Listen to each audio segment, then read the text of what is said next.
You've started your business. You've made a few calls. You've sent a few emails. You've had people ignore you.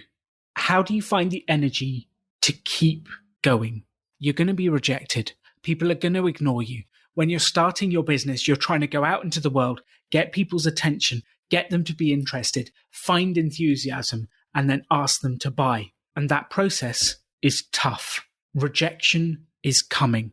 The question is, how do you stay strong whilst you're going through this rejection? Is it worth it to get to the other side, to build the business you want? The extraordinary belongs to those that create it.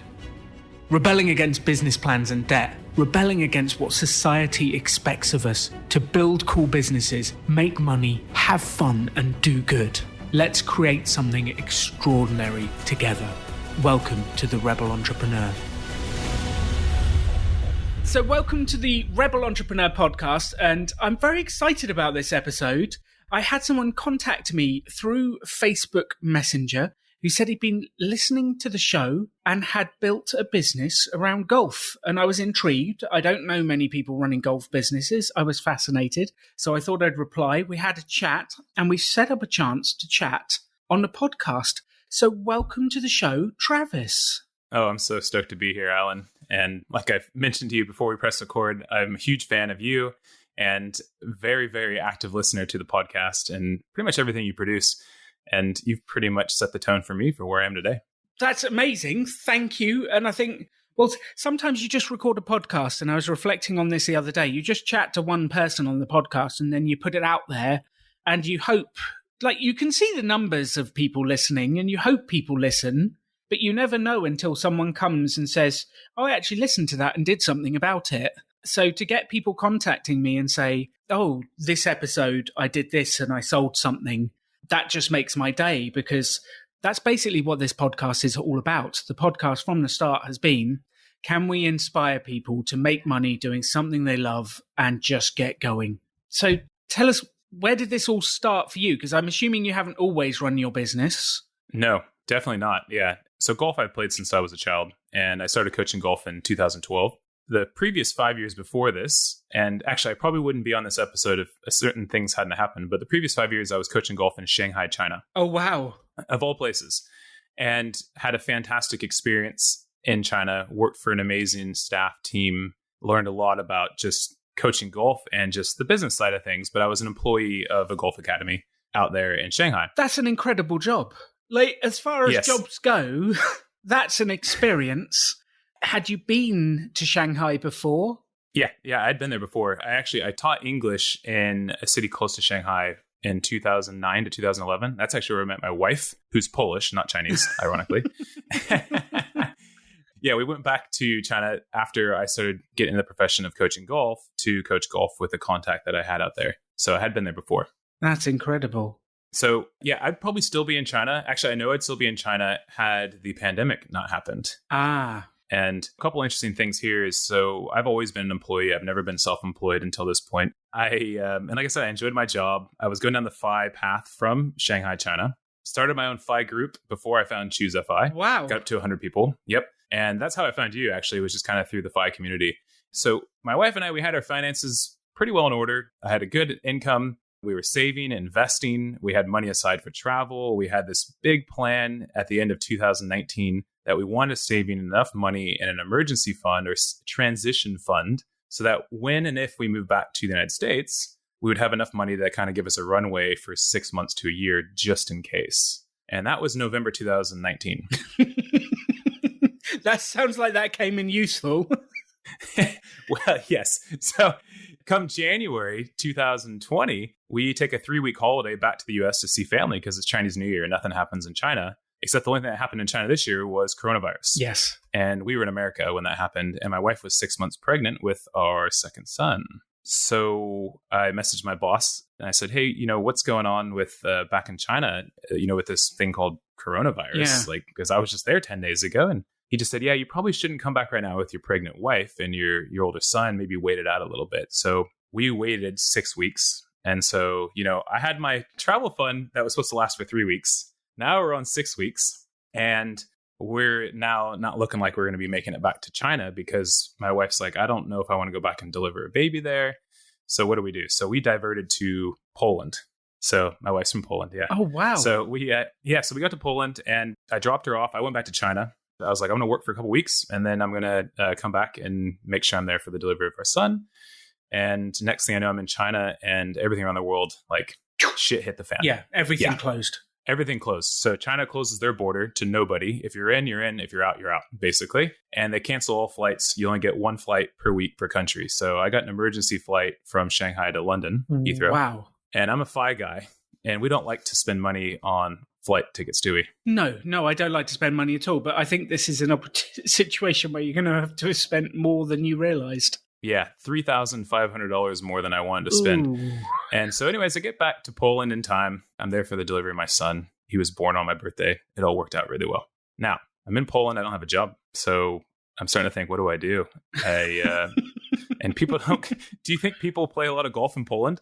I've been to Poland quite a few times. My wife's family's from Poland. Is that right? It's not a huge golfing nation. They're more likely to eat pierogi than they are play golf, I would assume.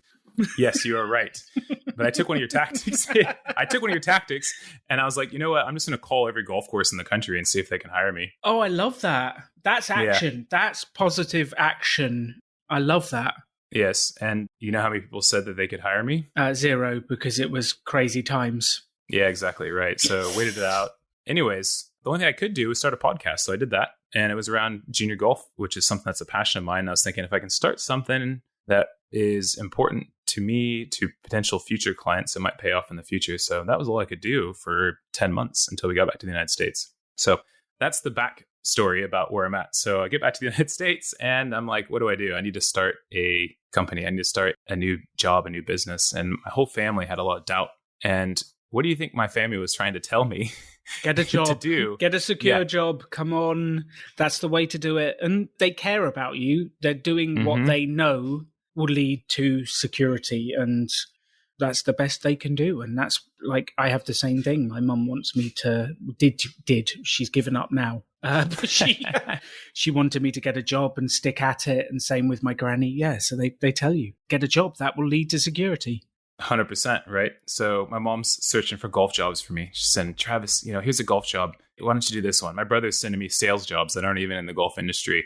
My wife's looking at jobs that are in the golf industry, but it has nothing to do with coaching golf. And so everybody's trying to help, but it's just not what I wanted. And this will resonate with you is I had to try to tell them, I'm like, the job I want doesn't exist on a job board. Ooh. Like it's something I need to create. And I believe I can create it. So to try to tell that to people who have worked their whole lives as employees, retired as employees, have pensions from being employees, to tell them this is something you want to do when you've got 2 young kids and you've been on savings for 15 months is not an easy task. Well, yeah, it's the kids bit as well, isn't it? It's like, what are you doing? You've got kids, you've got family, you've got responsibilities. You've already had 15 months of craziness.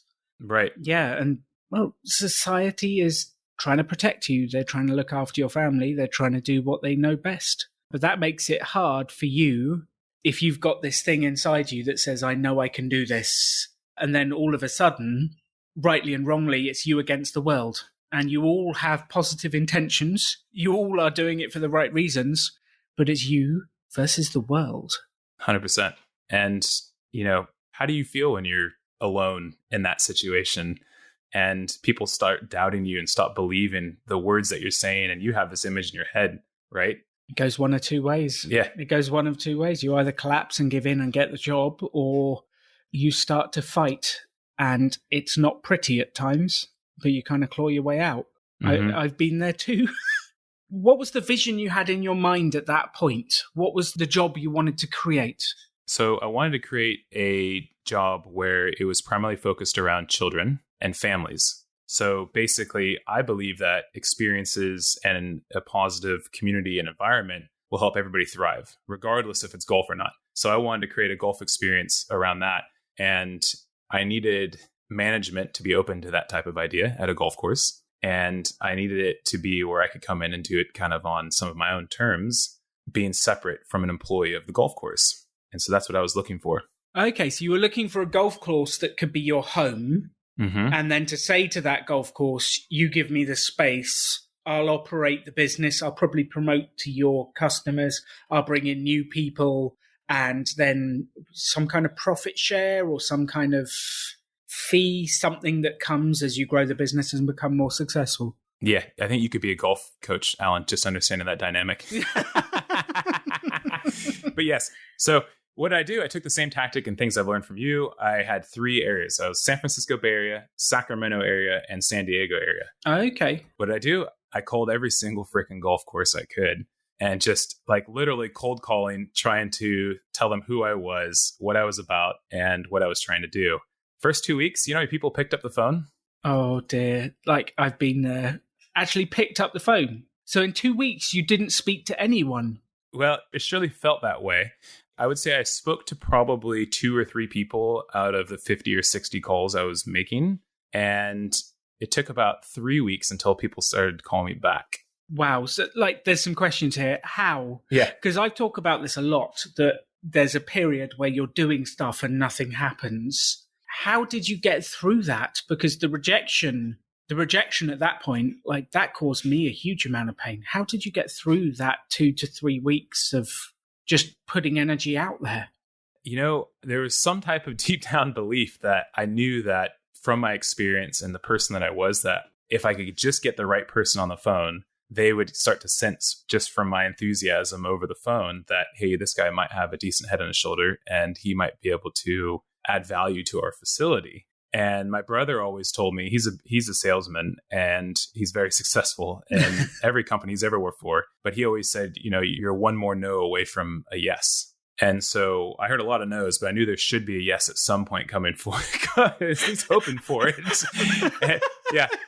You know, and I get off the phone and leave these voicemails and I look at my wife and my parents. I'm like, oh, yeah. You know, it seems positive. I'm sure I'll chat with them. So tactic 2, this is another maybe aggressive one. Maybe it's a rebel tactic. They weren't picking up the phone. So what did I do? I hopped in a car and I would literally drive around this. Like I went to the Sacramento area first and I literally drove around the city the entire day and just stopping at golf courses and just walking in the door. And I would just say, yeah, who's the general manager of the facility? Can I speak with them? Because I have a good friend and he told me, he said, Travis, when people meet you and see your enthusiasm, they're going to want to buy in. They're going to want to buy you essentially. Right. And I was like, really? And he's like, yeah, that's what you got going for you. Is the smile, the presence, the energy, and like the one that rings to me, which is along similar lines, is sales is nothing more than a transfer of enthusiasm from one person to another. And if you can go into that golf course and infect them with your enthusiasm for what you can see is possible, you've just got to get to them. And that's the hardest bit. You've got to drag them out of their world, get their attention, get to them somehow. So you've gone from calling people to drive. I will get to them. I'm going to drive and see them. And then what happened? Like, what were the first 1 or 2 like? So meeting people in person is a lot easier than talking to them over the phone. And they were very kind and they were warm and welcoming. But it wasn't necessarily, I wasn't walking into terms that I could actually negotiate. It was more like, if we could have you on, these would be the terms of you being an employee at this facility. And by the way, we want to take 30% of any business that you do. And that's not what I wanted. No. And that comes back to, I guess, the negotiating bit. Never take the first offer. Keep seeing what's out there. So how many of these places did you drive to? So I drove all around Sacramento. I did 2 Sacramento trips, and then I did 1 Bay Area trip. And Sacramento, I probably went to, I think I did 20 golf courses that I visited in Sacramento. And San Francisco Bay Area, I did 10. And then before I said yes, took your advice there, hopped on a plane and flew to San Diego. Did you? Yes, I did. And that's where I'm at right now. So you can probably guess that patience was a virtue in that aspect.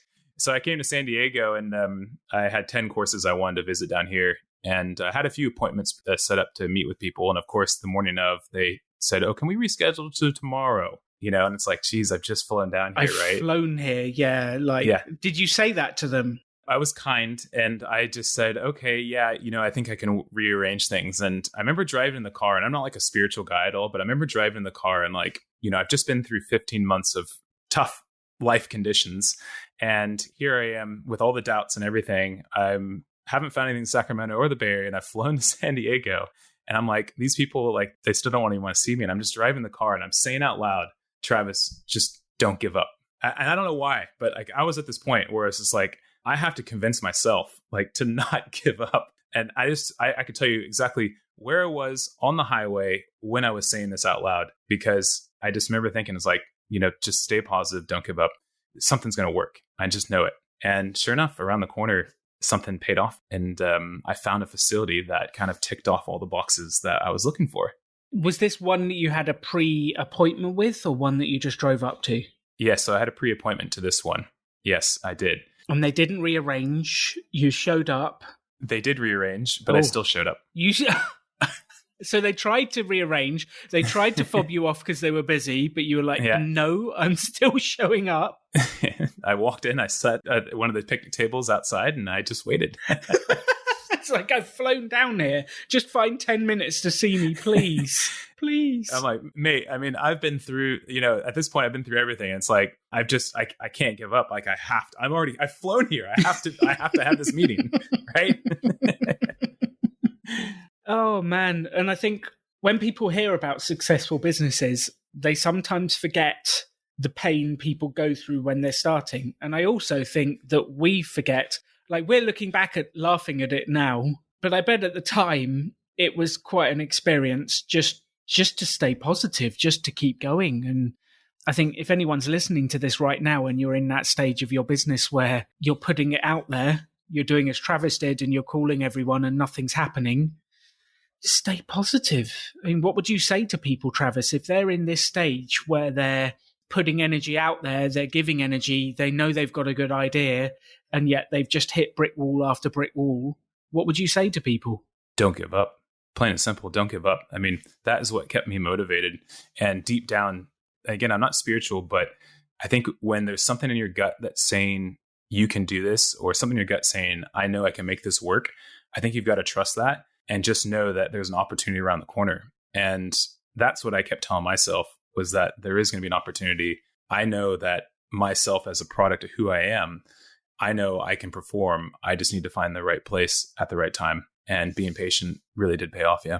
So I'm actually really curious, because I love the don't give up saying, because that, like, keep repeating that. What else kept you going through this period? Because this sounds like it was a month, maybe a 6-week period of really putting yourself out there. Like, what else? What else did you do to keep yourself positive each day? Well, I got 2 children and a wife from Poland who's not working. And, one child is only 9 months old and the other one was 2 months old. So, coming home and knowing that, like, my savings is running on fumes, I knew I had to take action, and I had to get outside of my comfort zone a lot to make things happen. And I've heard this from you as well, is, the more uncomfortable situations you're in, you're probably heading in a more positive direction. You have a better saying for that than I do, but well, I think I've said it in several different ways. The one that resonates with me at the moment is your success in life is directly equal to the number of uncomfortable moments you can sit through.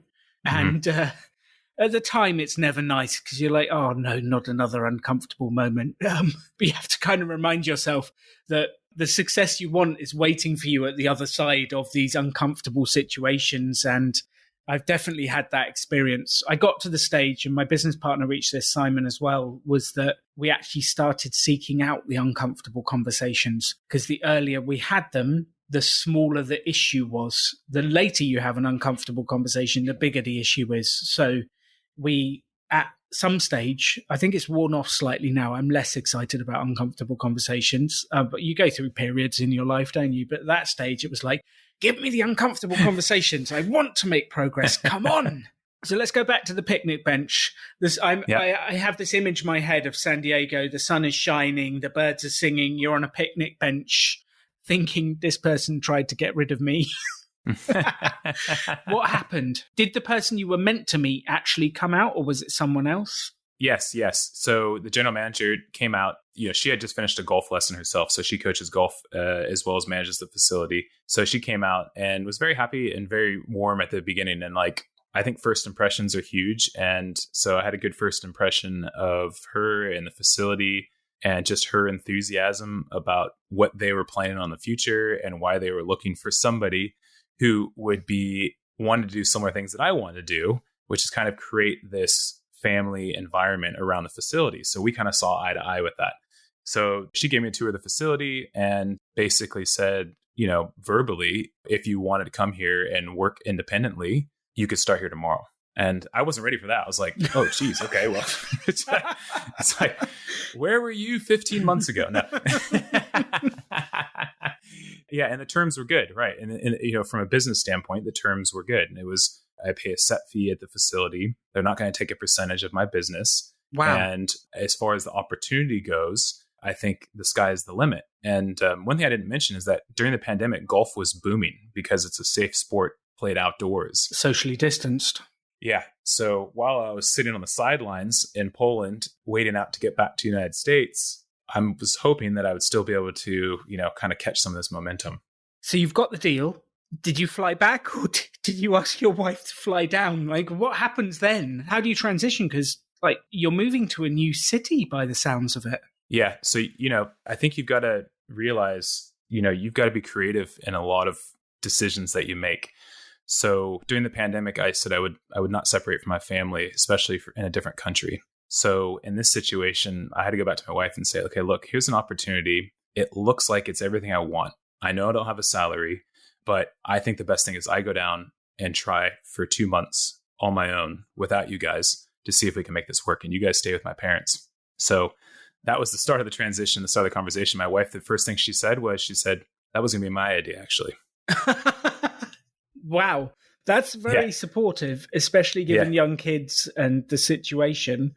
But in terms of a mini experiment, you've got low risk, you're going on your own, you can test it, throw all your energy into it, see if people buy. And if no one's bought in 2 months and you're not making anything, then we go home and pretend it didn't happen and try and find something else. Yep. Fail fast and fail cheap, like you say, right? Exactly. Yeah, so that was the mini experiment, was me coming down here and seeing if I can make it work on my own. And the positives, I think, that my wife and I agreed upon was that I can focus solely on building this business and not have the distractions of other things, just trying to get the whole family settled into this new location. Yes. So you get down there, you've got 2 months to make a go of it. Did the golf course give you access to their client list to be able to start building the business, or were you starting from scratch? Starting from scratch. Wow. So in the golf industry or golf business, and you would know this from sales, because sales and marketing is kind of the big part of starting a business. And I've heard you preach that, and that is in the back of my mind every single day. So in golf, the good thing is everybody comes to practice because they want to get better. Now, if I want to coach people, they come for golf lessons. What's the problem that I need to solve? Well, I want to help them get better, right? So the customers are literally right in front of you. You've just got to go there and you've got to meet them. So we have this term in the golf industry, it's called walk the line, because there's basically a line of people hitting balls. There's a line of people hitting balls in the driving range. So you go and talk to them and... Yep. And nobody likes that, right? And they think it's awkward and they think it's salesy and this and that. Well, you got to change the tone. And I've learned this from you as well. Like you said, it's like transferring enthusiasm from one person to another. So like I'll walk up to somebody and just say something random. I'll say, oh, that's a really nice, you got the new driver from 2021. Can I see what that looks like? I haven't seen it yet. Now, I've seen it 10, 20 times, but it's just given me a tactic to start a conversation with the person, right? You need an in. You need a way just to open somehow. 100%, right? You just need an in. And so for me, if I just show up and just like who I am and just talk the way I'm talking to you right now, but start a conversation out of anything, I could be like, oh, wow, look at the rainbow. And like next thing you know, you start a conversation, It's like, but that's the thing is everybody gets so scared from sales, but it's like, just all you got to do is you just need an end. You just need a way to start the conversation. So I was like, okay, if I can start like 10 or 15 conversations in a day and do that every day, surely something's going to come from it. That's the plan, is start as many conversations as you can, speak to as many people as you can. You've got to remember to make an offer at some stage, because I think one of the failings people have made in the past is they go and start a bunch of conversations, but then they never actually do the sales bit. I guess my question for you is, did the sales bit happen during that walking the line, or did it happen like afterwards, or when you saw them the second time? When did you introduce? Because there is an art to going from making friends, having a chat, to are you looking for a coach? So I thought a warm introduction would be is if I make friends and have that first initial chat, if I could get them to come back without any contingencies or any ties, and I could spend a little bit more time with them, but actually watch them hit golf shots, then I think I could actually make a very good sale. So what I did was I was like, I'm going to offer everybody a free assessment where it's basically I just watch them hit golf shots for 30 minutes to 40 minutes and then ask them a bunch of questions. And at the end of it, I just say, based on what you're trying to do, instead of telling them what they're doing wrong, I say, you're doing all these things that are great. Here's where I think I could really help you. And I think it's going to be a lot of fun. And all of a sudden there was like, bang, it just like clicks in their head. And they say, okay, sure. How do I pay? I don't even have to ask to make a sale. It's like, that's been the sales tactic. And it's amazing. And how successful it's worked is offering that free assessment. Cause it's just like, there's no ties. It's just so easy for them. Just like, well, yeah, I'll come hit some golf balls in front of you. I love that.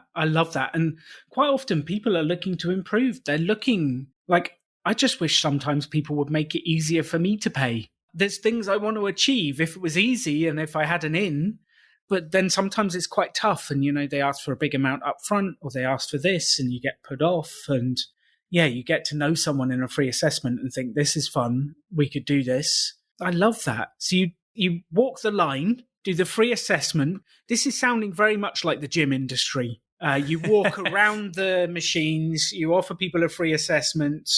Yeah, well, I wish I had the muscles for the gym industry too. And then you do the free assessment. You speak to them and go, I think I can help the goals that you spoke about in your thing. We could do this. I love that.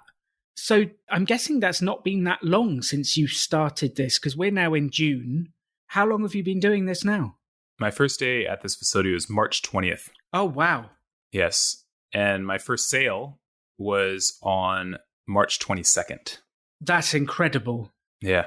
Yeah, that gives you the green shoots to say there might be something here. Someone said yes. Right. Yeah, exactly. So, that was basically met the guy, walked the line the first day, set and assess him up on the second day on the job. And then he came for his first lesson on the third day. And that was the sale, basically, And so I walked away, I went home that day and I was like, maybe this will work. Maybe this will work. It's the first sense of positivity, isn't it? Because yes, that moment when you've taken money and you've made it, like you created that, your hard work, your energy, you made that money, you made that happen. And then we've just got to make it happen a few more times. Exactly. Yeah.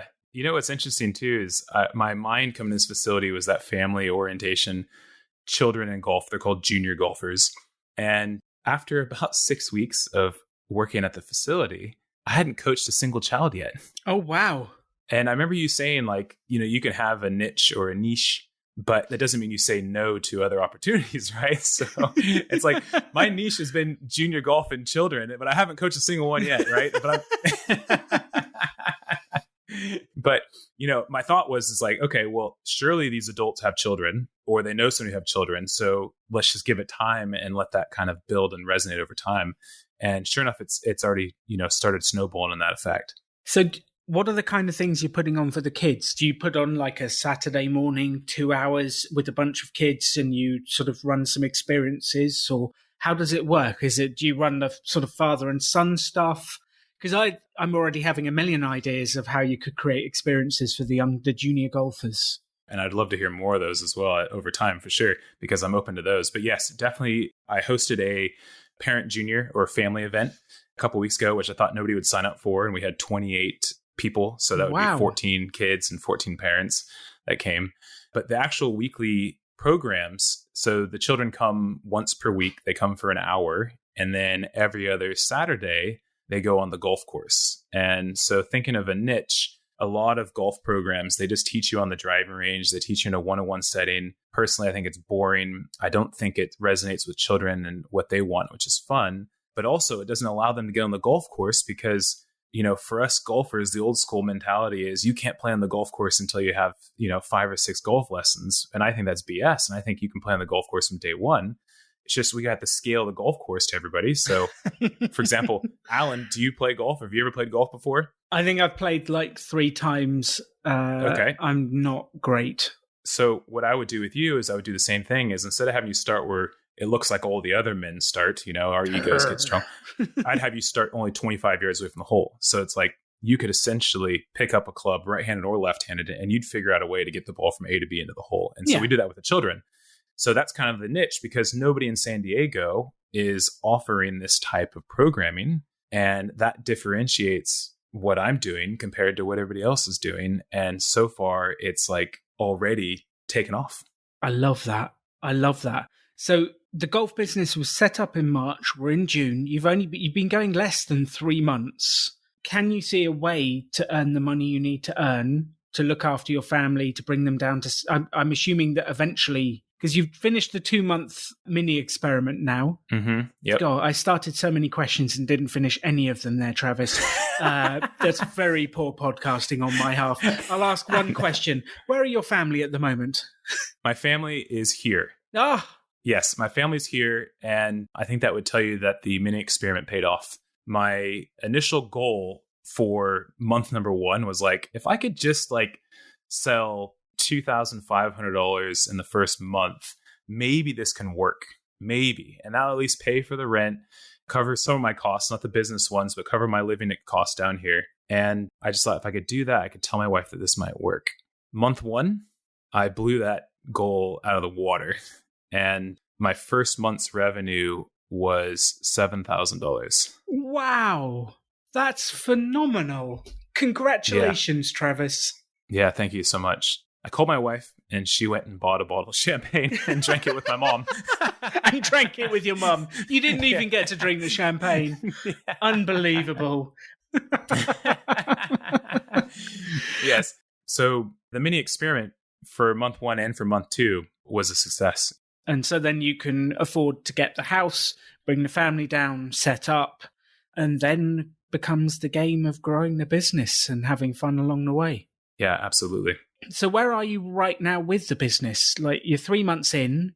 What are your thoughts? Because 3 months in, like, you're barely just settling in. You're just getting going.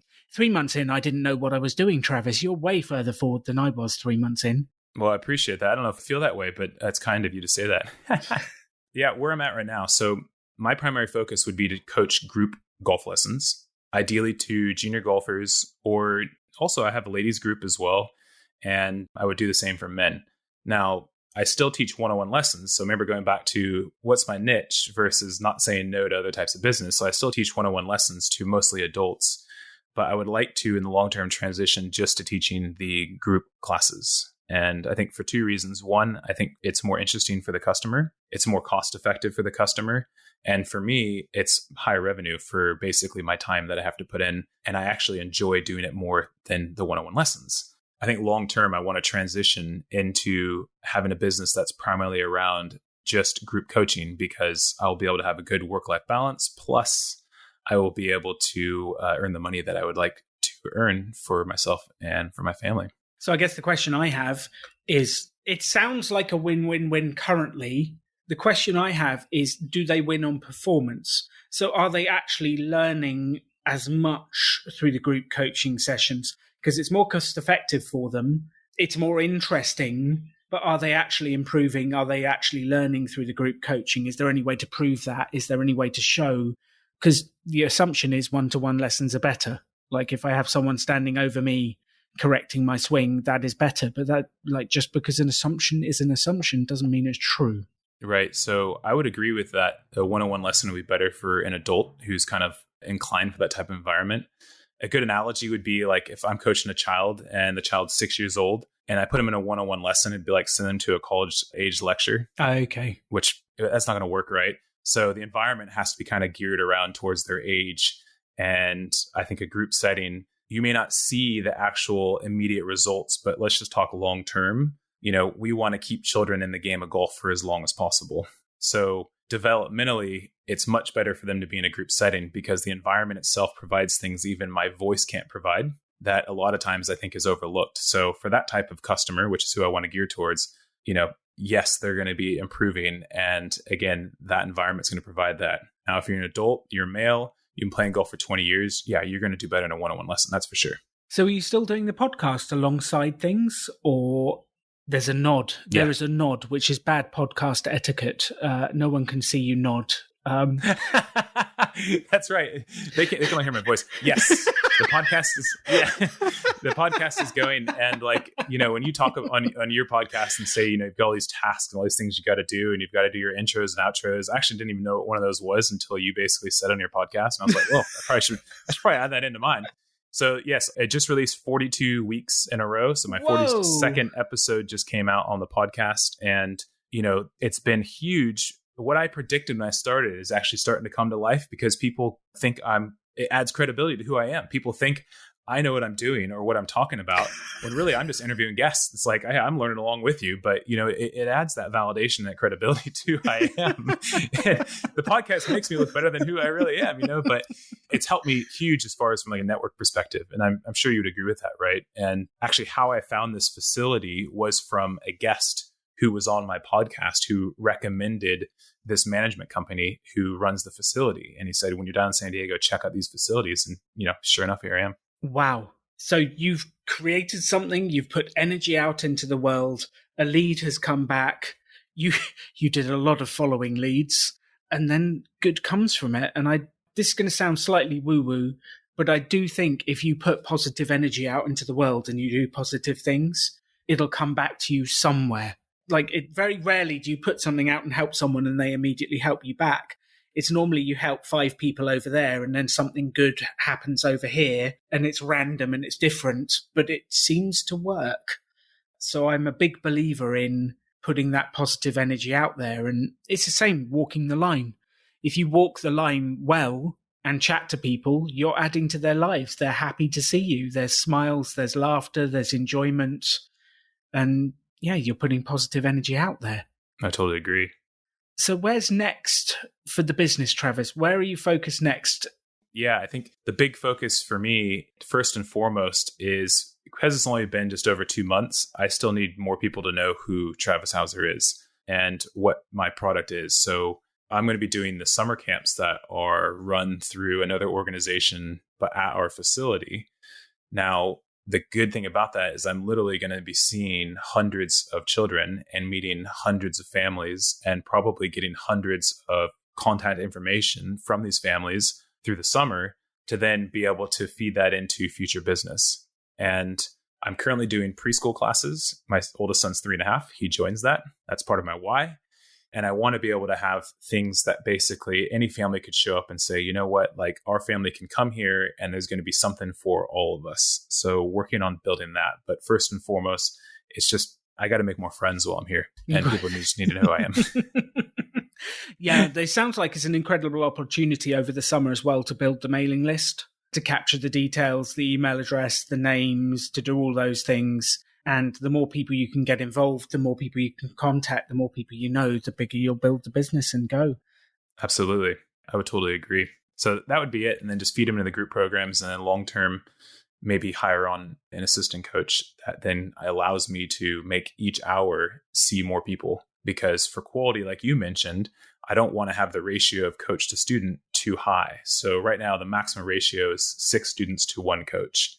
So if I want to build on that, let's just say I want to get 12 students to come in or more than 6, I need to bring an assistant coach in so that way we have extra eyes and more coaching available for everybody within a session. Yeah, or you start to run the events slightly differently. There's different ways to do it.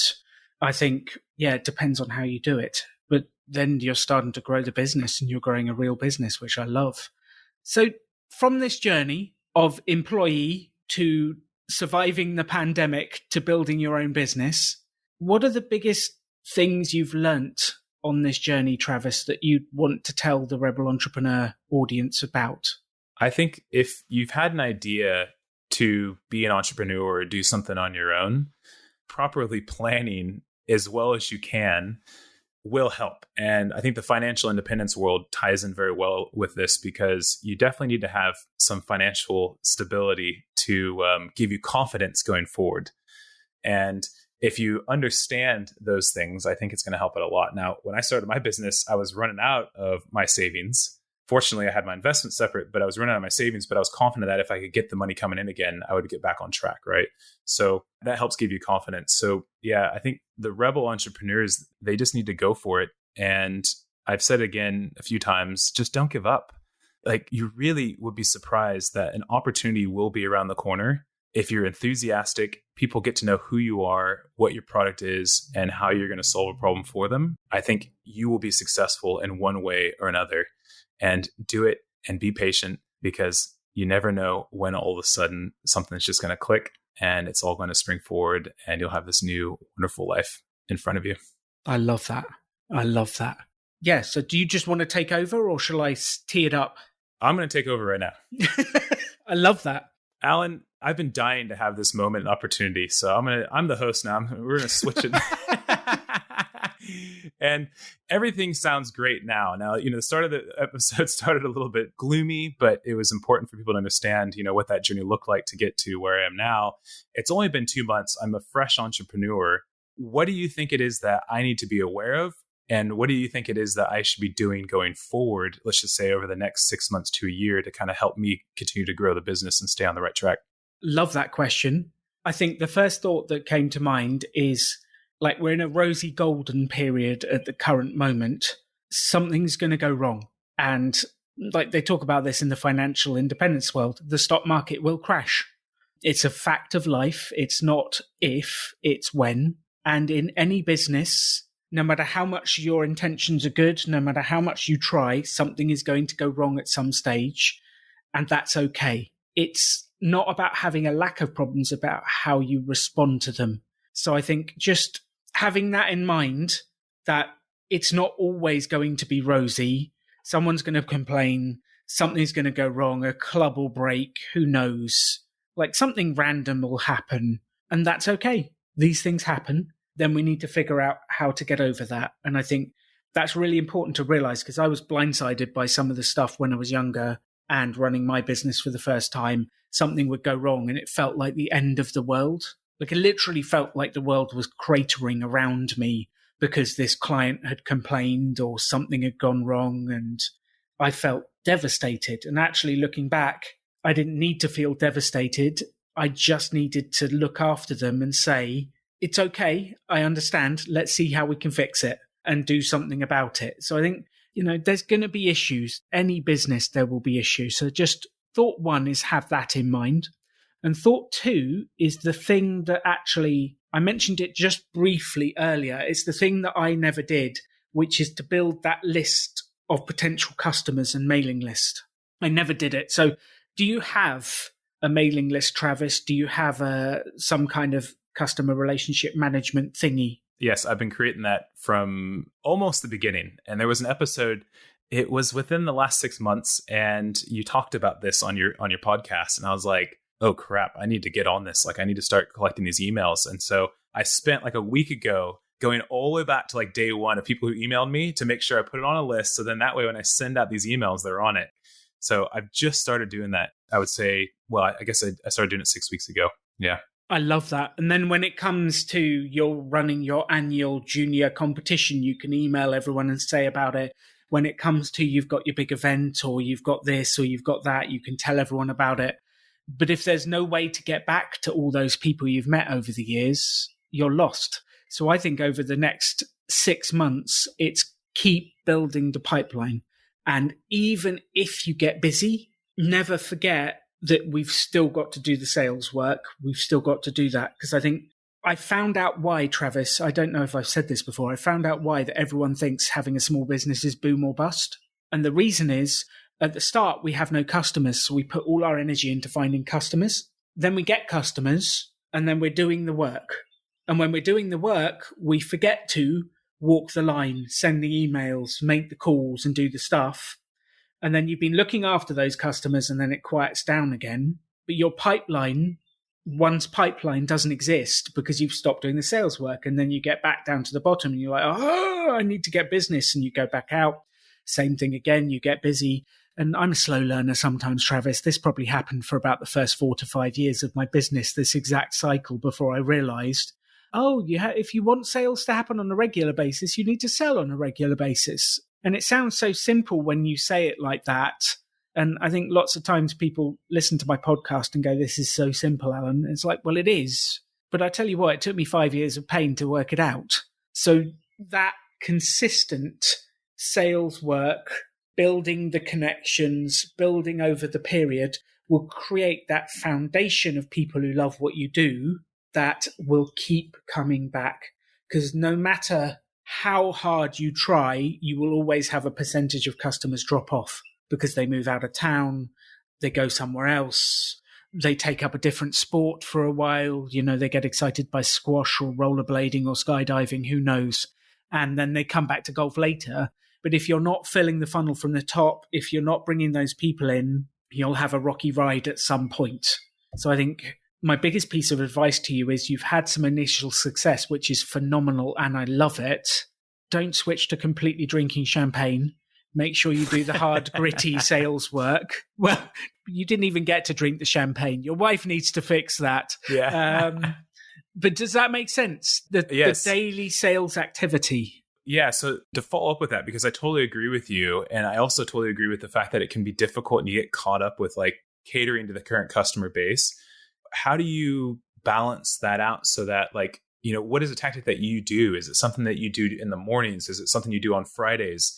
How do you make sure that you hold yourself accountable to remind yourself to tap back into that marketing campaign and making sure that you're still selling to that customer base and those contacts that you already have? I think there's many ways to do it.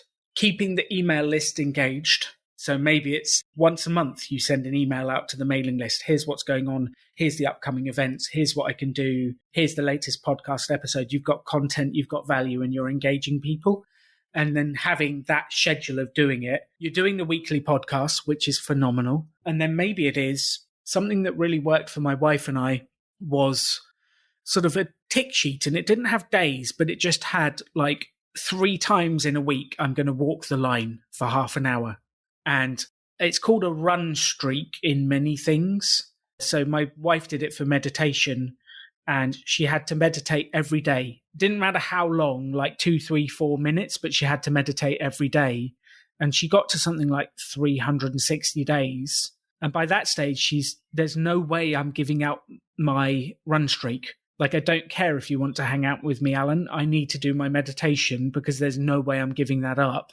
So if you can have the tick box, the chart, maybe it is each day you do one activity towards sales and marketing and you tick it off on the sheet, and that's your run streak. That's where you keep going. But we just need to find the way that works for you, that motivates you and inspires you to do the stuff. Because I think the stuff that has made you successful, the danger is once you get the initial success, you stop doing the stuff that makes you successful, and then you will stop having the results.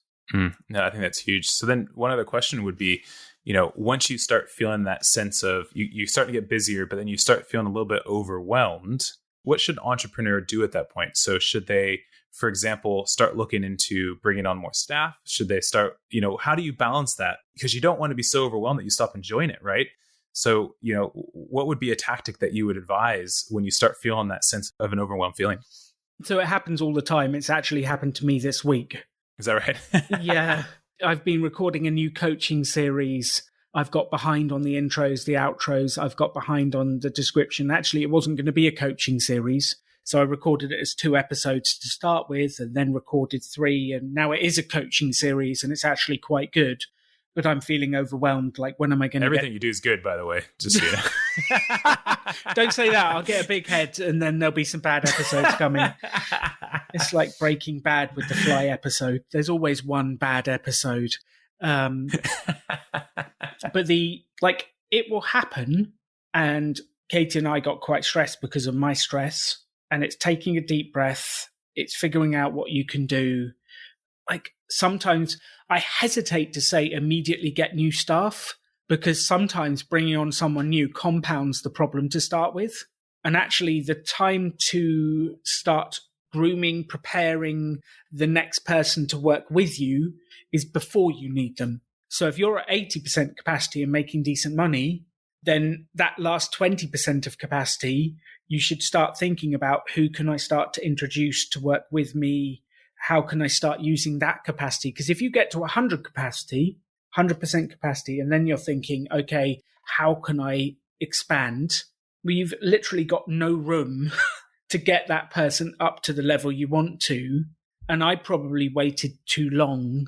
The first person I ever hired was Henry. He joined me And I probably waited too long. I was way out of control by that stage. But I was also a little bit scared because hiring someone is a big step. And I wanted to have a decent amount of money aside so that I could guarantee that I could pay them for a period. But I think it's doing it, especially if you've got a thriving business, you've got some money coming in, it's doing it before you need to, which is looking down the road and going, this is going the right way. I don't need to push myself to earn all the money, because I think my mistake was I thought I'll just run all of the courses to make it more profitable. Actually, it would have been better if it was slightly less profitable and I had support and I wasn't driving all over the country and dying at that stage, and playing it for the long game, because the danger is you lose your passion for what you're doing because it becomes so stressful. But overwhelm happens, and it will repeatedly happen. And I was actually reflecting with a friend yesterday that it's a cycle. You work really hard to get business, and then you get lots of business, and then you go, oh, I've got too much business. And then it goes the other way. And then it's a cycle, and business comes and goes in waves. But I think, my advice for you is, if you're thinking about support, look for that support before you need it. And maybe it's a part-time person, maybe it's a few people that enjoy golf that can come in and just do a couple of the weekend sessions. I don't know, let's start before you need it, trying to put it into place and doing it in a way that works for you, works for them, everyone's happy. Yeah, but it is going to happen. You're going to get overwhelmed. It's going to be take a deep breath, sit down, make a list. What's on my mind? Get it out, work out the next actions, and then see how you can come across it. There's not much more. No, I mean, that's good advice. And I think part of understanding that it is that cycle and it's going to happen, I think it will probably help me be a little bit more proactive in understanding that these things will happen, instead of every time you're oh crap, here it is. And I'm just completely overwhelmed. Right.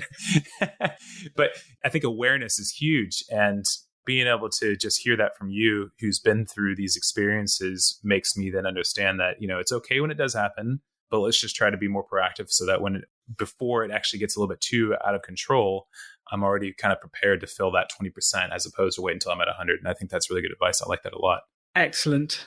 Last question for you. If I've got income coming in from the business, and then I've also got my expenses for the business, which fortunately aren't too high in the golf industry for me. However, I also have expenses in life. And as a new entrepreneur, trying to figure out how to balance those things. And, I think a little bit of advice in that area would be very helpful, because, from all the advice I've listened to for being an entrepreneur, this is one thing that's always been a little bit difficult for me, is understanding how to keep the finances for the business and the finances for my life somewhat separate, but they have to intertwine somewhere. So how's that balancing act even work?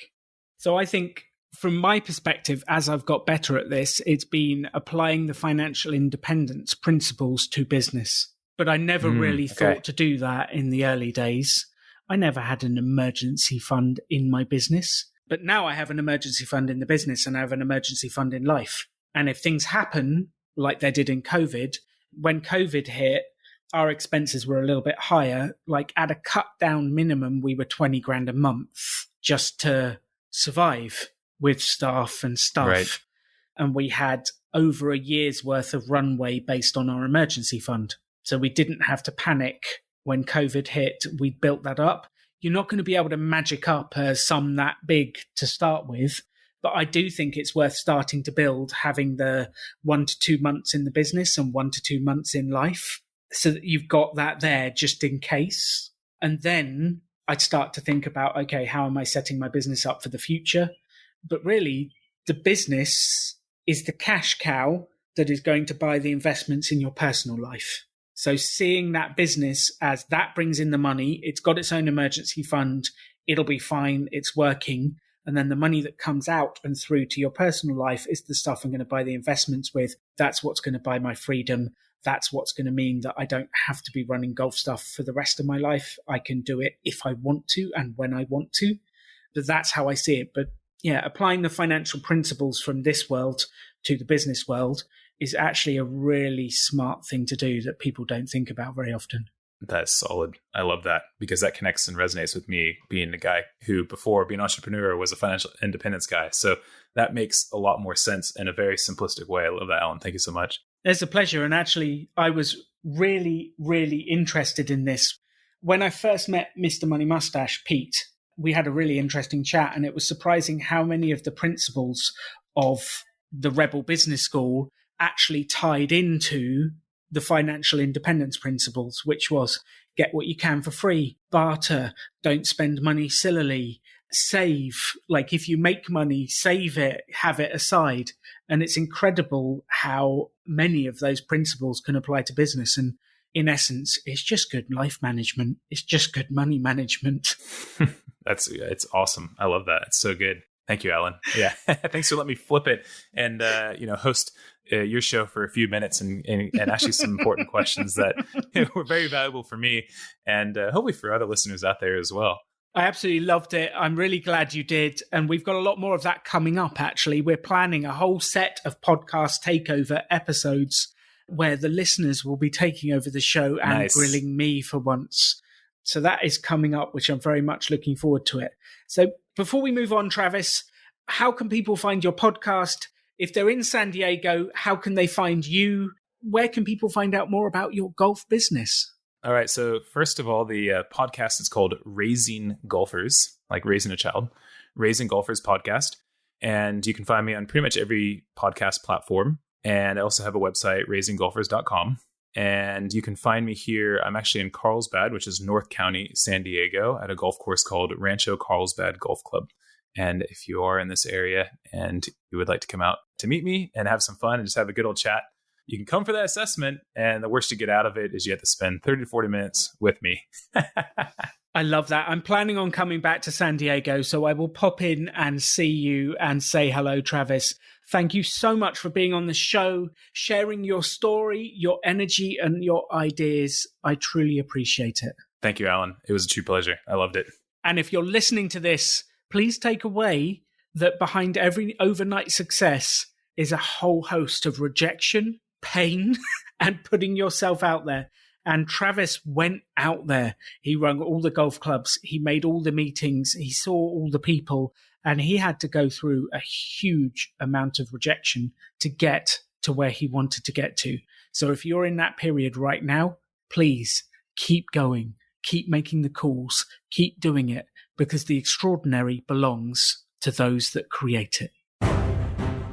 You can have any life you want to. Choose to build something cool. Choose to take action. Choose to work to make your dreams become reality. Stand out. Be different. Be yourself. Be a rebel entrepreneur.